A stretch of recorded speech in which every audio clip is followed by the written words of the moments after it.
Like, if you're a basketball fan, you grow up a fan, like, you love the Celtics. Well, maybe I guess you could hate them, but I think for myself, like, the Celtics is one of the premier organizations of the NBA. Like, you always grow up knowing what the Celtics are about, and obviously having won a championship 2 years ago now, it's kind of cool to just be in this building and kind of, you know, surround yourself with the greatness that is played in this arena over the course of however many years. So I think it's a great opportunity for people in this city or fans around the area to come and support a W team here. Like, if you're a basketball fan, you already know. There's something different about playing in TD Garden. The energy, the history, the legends that walked these halls. Caitlin Clark grew up watching teams like the Celtics. But tonight wasn't about NBA royalty. It was about unfinished business. Because this wasn't just a game.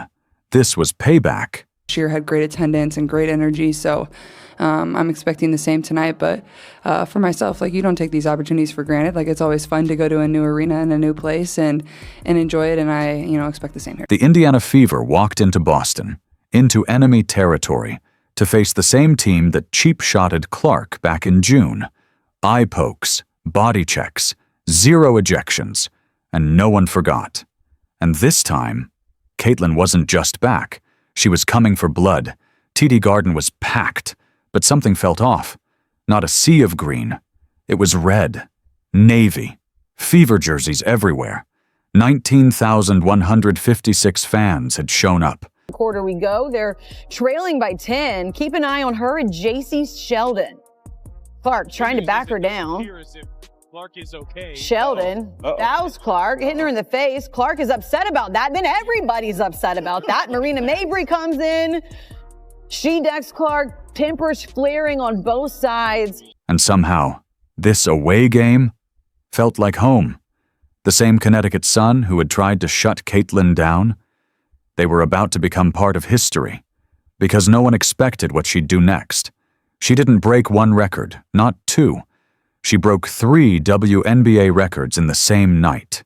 The announcers here are saying, of course, Marina Mabry is going to get ejected because that was unwarranted. She literally came out of nowhere and chucked Caitlin Clark.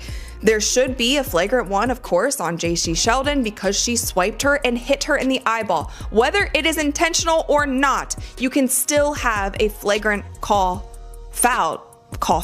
a flagrant foul called on you, whether you are trying to intentionally hurt somebody or not. But this is what they called, you guys. This is what they called. Caitlin Clark, Marina Mabry, Tina Charles were assessed with technical fouls on Tuesday. Caitlin, Marina, and Tina Charles. Technical fouls. That's it. Technical fouls. That's it. And JC Sheldon was assessed with a flagrant 1 foul, and no players were ejected. While outscoring the entire Connecticut Sun team in the final 5 minutes. That's not just basketball, that's legend status. But hold on, let's rewind for a second. Last time they played? June 17th. JC Sheldon swiped Clark in the face. Marina Mabry came flying in and decked her. No flagrant 2s, no ejections. Just technicals and a shrug from the refs. The footage went viral. The outrage was everywhere. It was called physical basketball. But tonight? That same physical team was about to get exposed. The moment tip-off hit, you felt it. This wasn't the same Fever team. They came to Boston with a mission, and every player had Caitlin's back. Marina Mabry tried the same nonsense again. But Sophie Cunningham wasn't having it. Clark had an enforcer now. The Sun tried full-court pressure. Double teams. Cheap contact. None of it worked. Because this time, Clark had weapons everywhere. Kelsey Mitchell dropped 20. Natasha Howard had 18 and 13.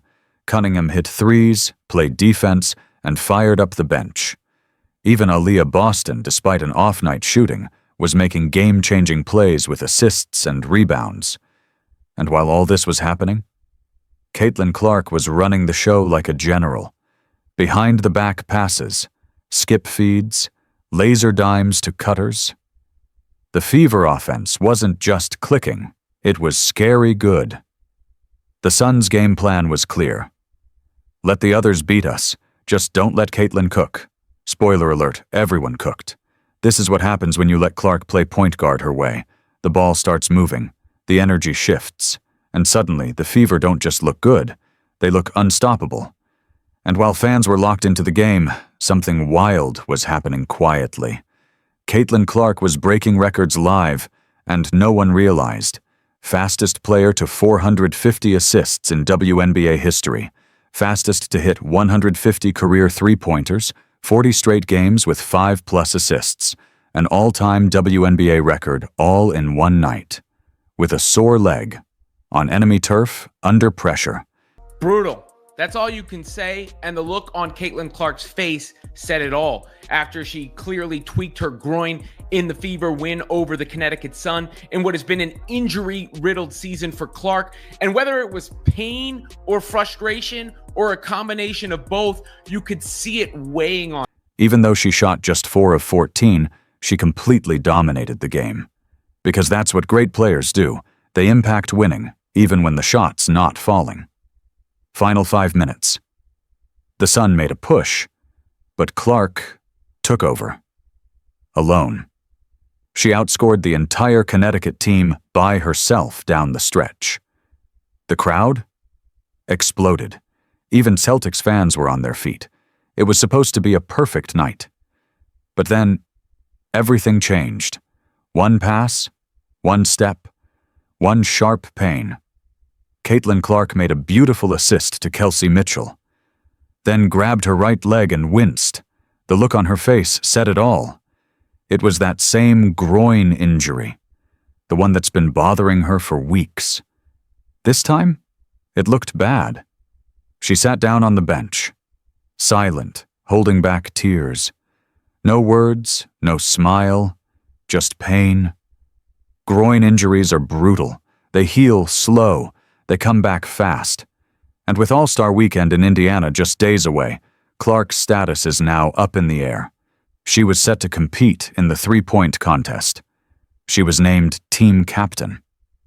And now, the league's biggest weekend might lose its biggest star. Coach Stephanie White kept it vague. She felt something. We'll evaluate. But fans know what they saw. And it didn't look like just a tweak. This night had it all. A legendary crowd, 3 historic records, and a devastating ending. The Fever got the win, their 3rd straight. But they also got a reminder, without Caitlin Clark healthy, this entire season could look very different. So now we wait. Will she recover in time for All-Star Weekend? Will she miss games? Or will this injury end up being another turning point in the most dramatic rookie season we've ever seen? If you're rooting for Caitlin, drop a "Get Well Soon" CC in the comments.